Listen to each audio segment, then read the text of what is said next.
तो last class में हमने देखा था, हम ऐड करते किसकी VSEPR theory, वैलेंशियल electron pair repulsion theory. ठीक है, अब यहाँ पे हम बात कर रहे थे तो हम दो केसेस पढ़े थे। केस फर्स्ट, जिसमें loan lone pair is not present on the central atom. और जब हमने सेकंड केस पढ़ा था, जो हम डिस्कस करने वाले हैं, वो ये है कि अगर आपका लोन पेयर प्रेजेंट है किस पे, सेंट्रल एटम पे, lone pair is present on the central atom, तो अब क्या होगा। तो मैंने पहले ही बताया था आपको क्या, कि जो लोन पेयर होता है वो बॉन्ड पेयर की कंपेरेटिवली क्या करता है, ज्यादा स्पेस को ऑक्यूपाई करता है। क्यों? क्योंकि वो लोकलाइज होता है, जबकि जो वो क्या होता है आपका लोकलाइज। तो इस तरह से अगर मैं बात करता हूँ कि जो लोन पेयर होता है वो अगर ज्यादा स्पेस ऑक्यूपाई करेगा, इसका मतलब वहाँ रिपल्शन का अमाउंट ज्यादा होगा। और जो बॉन्ड पेयर के जो इलेक्ट्रॉन होते हैं वो क्या होते हैं, दोनों के बीच में बॉन्डेड होते हैं। इस कारण क्या होते हैं, वो टाइटली बॉन्डेड होते हैं और इस कारण वो रिपल्शन कम्प्लीट करते हैं। तो अब हम पढ़ेंगे क्या, केस फर्स्ट हम कंप्लीट कर चुके थे, अब देखेंगे हम केस सेकंड। ठीक है, हम देखेंगे यहाँ पे केस सेकंड। केस सेकंड में फर्स्ट है आपका AB2E type molecules, AB2E type molecules. यहाँ पे ए और बी दो एलिमेंट्स है, और ई क्या है आपका, ये क्या है यहाँ पे आपका लोन पेयर, क्या है आपका लोन पेयर। तो अगर मैं बात करता हूँ इनकी स्ट्रक्चर की, तो स्ट्रक्चर क्या रहती है इनकी, ए बी बी। ठीक है, अब ए जो स्ट्रक्चर रहती है वो यहाँ बनती है आपकी ई। ई क्या है आपके, लोन पेयर है। क्या है आपका यहाँ लोन पेयर। तो बेसिकली जो लोन पेयर होता है उसे हम स्ट्रक्चर में काउंट नहीं करते हैं। तो जो एंगल बनता है बेसिकली ये बनता है। ठीक है, एंगल क्या बनता है आपका, ये बनता है। तो जो बॉन्ड एंगल होता है वो कुछ कम हो जाता है because of the lone pair bond pair repulsion, lone pair bond pair repulsion. तो शेप क्या होनी चाहिए थी इसकी, बेसिकली ट्राइगोनल लेना। बट क्या होती है इसके कारण, इसकी जो शेप होती है वो हो जाती है आपकी बैंड। क्या होती है आपकी बैंड और एंगुलर। जैसे अगर मैं यहाँ पे बात करता हूँ, अगर मैं एग्जांपल लेता हूँ, तो इसमें एग्जांपल आ जाएंगे जैसे आपका SO2। तो SO2 में क्या होता है आपका सल्फर, उस पर क्या रहेंगे आपके दो डबल बॉन्ड और एक लोन पेयर। तो जहाँ पे जो बॉन्ड एंगल होगा वो क्या हो जाएगा, कुछ कम हो जाएगा because of the inter inter lone pair and bond pair repulsion. ठीक है ना, तो यहाँ से शेप क्या हो जाएगी आपकी बैंड और एंगुलर। ठीक, उसके बाद अगर मैं बात करता हूँ सेकंड केस की, तो AB2E2 टाइप मॉलिक्यूल्स। तो यहाँ पे E2 यानी आपके कितने लोन पेयर हैं यहाँ पे, टू। एक तरह से यहाँ पे दोनों इस तरह से अरेंज हो जाएंगे, और जो दो लोन पेयर होंगे वो इस तरह से अरेंज होंगे। तो यहाँ पे अगर मैं पहले पुराने केस की जब मैं बात करता हूँ, जब मैं पहले वाले केस की बात करता हूँ, तो वहां पर क्या था, केवल एक लोन पेयर। और अगर मैं नीचे वाले केस की बात करता हूँ तो यहाँ पे कितने, दो लोन पेयर। तो यहाँ अमाउंट ऑफ जो रिपल्शन होगा वो क्या होगा, ज्यादा होगा, क्योंकि यहाँ पे एक तरह का रिपल्शन यहाँ पर भी लग रहा है। कौन सा, लोन पेयर रिपल्शन। और अदर रिपल्शन तो लग ही रहे। इसका मतलब जो यहाँ बॉन्ड एंगल होगा वो क्या होगा, कम होगा। ठीक है, तो इस तरह से जो मोलिक्यूलर शेप बनती है वो क्या होती है आपकी वी शेप। क्या होती है आपकी वी शेप, वी जैसी दिख रही है आपको। ठीक है, जैसे कि अगर मैं बात करता हूँ, एग्जाम्पल अगर मैं लेता हूँ, तो H2O H2S, ये सब किसी एग्जाम्पल है आपके वी शेप के, जैसे ऑक्सीजन, हाइड्रोजन, हाइड्रोजन, ठीक है। यहाँ पे एक लोन पेयर और यहाँ पे भी एक लोन पेयर। तो बॉन्ड एंगल है यहाँ पे HOH, वो किसके इक्वल है आपका बेसिकली 104.5 डिग्री, ठीक है। और शेप क्या है यहाँ पे, वी शेप।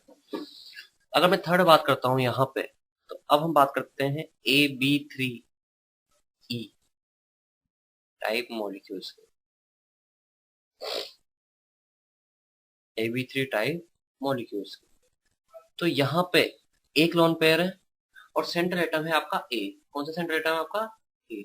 सेंट्रल एटम से क्या है आपके तीन एलिमेंट्स क्या है, कंबाइंड है, जुड़े हुए हैं। तो यहाँ पे मैं बात करता हूँ तो ए, बी, बी एंड, और यहाँ पे क्या है, एक तरह से यहाँ पे लोन पेयर। तो जो यहाँ पे शेप है वो क्या होती है आपकी पिरामिडल। क्या होती है वो आपकी पिरामिडल, क्यों, क्योंकि ए के साथ में तीनों क्या है, अलग डिफरेंट प्लेन में और एक पिरामिड का फॉर्मेशन यहाँ पे कर रहे हैं। तो यहाँ पे जो शेप हो जाएगी आपकी, वो क्या हो जाएगी आपकी पिरामिडल। इसकी जो ज्योमेट्री होती है वो क्या होती है, पिरामिडल, पिरामिडल, ठीक है।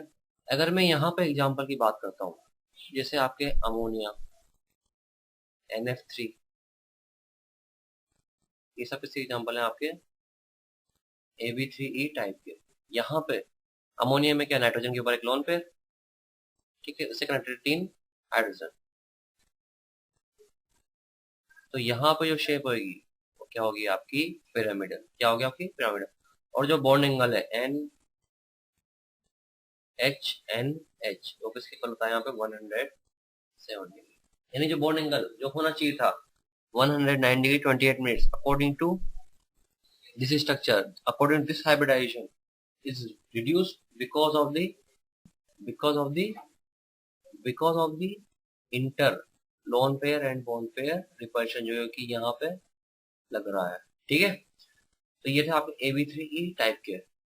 अब अगर मैं बात करता हूँ नेक्स्ट, तो मैं बात करता हूँ AB4E टाइप मॉलिक्यूल्स इसकी, AB4E टाइप मॉलिक्यूल्स।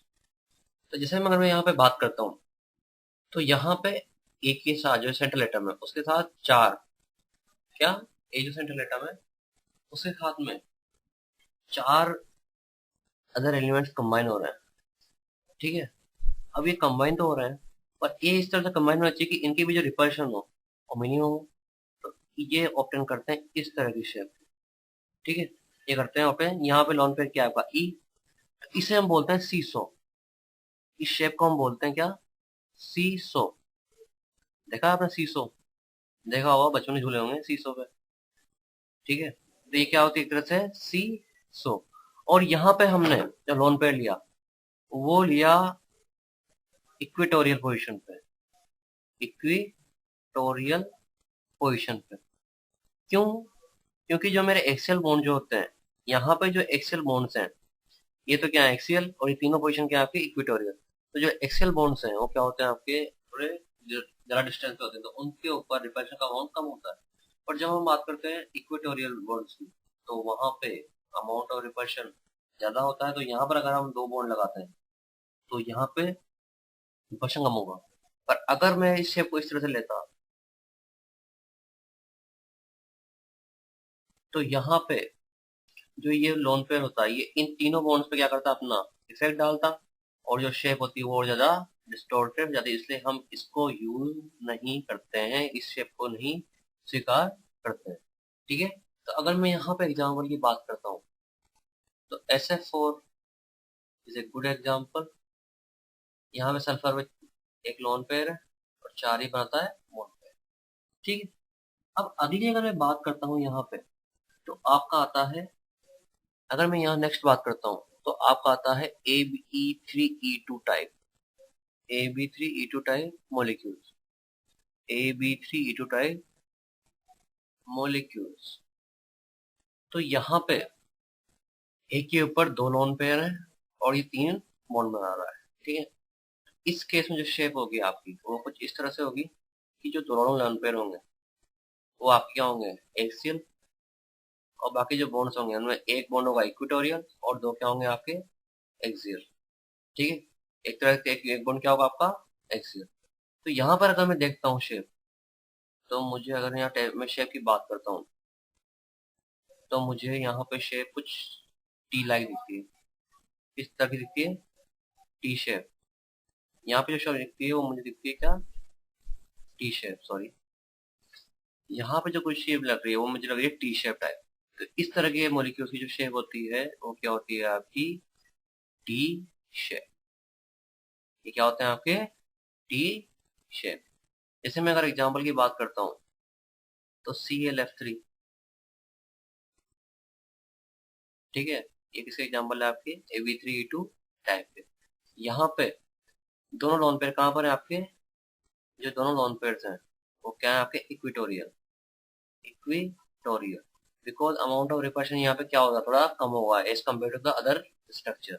ठीक है, अगर अगर आगे मैं आगे बात करता हूँ तो अगला आएगा आपका क्या, इसके बाद आता है आपका Ab2E3 type molecules, Ab2E3 type molecule. तो अगर यहाँ पे मैं बात करता हूँ तो एक के ऊपर 3 लोन पेयर है और इस साथ में 2 एलिमेंट कंबाइन हो रहे हैं इसमें। तो जैसे अगर मैं यहाँ पे बात करता हूँ तो यहाँ पर शेप जो होती है वो क्या होती है आपकी लीनियर, क्या होती है आपकी लीनियर, क्योंकि तीनों जो लोन पेयर होते हैं वो तीनों एक ही एक्सिस पे प्रेजेंट होते हैं और वो सारे क्या होते हैं आपके इक्वेटोरियल। और जो रिमेनिंग जो 2 एलिमेंट्स हैं वो क्या होते हैं आपके एक्सियल, क्या होते हैं यहाँ पे एक्सियल। इस कारण से यहाँ पर जो शेप होती है वो क्या होती है आपकी लीनियर, क्या होती है आपकी लीनियर। जैसे मैं अगर एग्जांपल की बात करता हूँ तो I3+, ये क्या एग्जांपल है आपका Ab3E2 टाइप का। ठीक है, अब इसके बाद अगर मैं बात करता हूँ, इसके बाद अगर मैं बात करता हूँ तो यहाँ पे, इसके बाद अगर मैं बात करता हूँ तो AB5E टाइप मॉलिक्यूल्स, यानी कि सेंट्रल एटम ए के साथ में 5 बॉन्ड में बने हुए और एक लोन पेयर प्रेजेंट है। तो इस केस में अगर मैं बात करता हूँ तो कुछ इस तरह की शेप हमें ऑब्टेन होती है।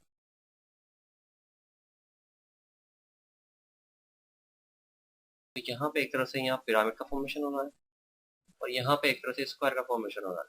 तो इस तरह की शेप को हम बोलते हैं क्या, स्क्वायर पिरामिड। क्या कहते हैं इसको, स्क्वायर पिरामिड। जो यहाँ पे शेप होगी, यहाँ पे जो आपकी क्या आएगी, शेप आएगी, वो क्या आएगी आपकी स्क्वायर पिरामिड, पिरामिड। अब अगर जैसे मैं एग्जांपल की बात करता हूँ, यहाँ पे एग्जांपल हो जाएगा मेरा BRF5। ठीक है, यहाँ पे क्या है, ब्रोमीन पे एक लॉन्ग पे, बाकी क्या है मैं आपके 5 बॉन्ड पे। ठीक है, इसके अलावा अगर मैं एक और बात करता हूँ तो लास्ट होता है आपका AB4E2 टाइप। तो यहाँ पे रिपल्शन को कम करने के लिए, यहाँ पे रिपल्शन को कम करने के लिए जो मेरे बॉन्ड्स होते हैं वो कुछ इस तरह से अरेंज होते हैं कि इनके बीच रिपल्शन मिनिमम हो। और रिपल्शन मिनिमम होने के लिए जो सारे बॉन्ड होते हैं चारों, वो क्या होते हैं आपके इक्विटोरियल। और जो लोन पेयर होते हैं आपके दोनों ई, वो क्या होते हैं आपके एक्सियल, क्या होते हैं एक्सियल, ताकि अमाउंट ऑफ रिपल्शन क्या हो जाए आपका, कम हो जाए। तो यहाँ पे अगर मैं देखता हूँ तो एक स्क्वायर का फॉर्मेशन हो रहा है और ये क्या स्क्वायर क्या आपके प्लेन में, इसका मतलब जो आपकी शेप होगी वो होगी क्या आपकी स्क्वायर प्लेनर, क्या होगी आपकी स्क्वायर प्लेनर। और जो आपका बॉन्ड एंगल होगा वो होगा आपका 90 डिग्री।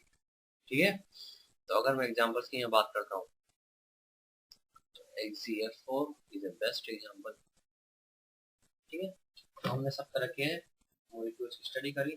ठीक है, इनके एंगल्स की स्टडी करी, इनकी साइज की हमने स्टडी करी। ठीक है।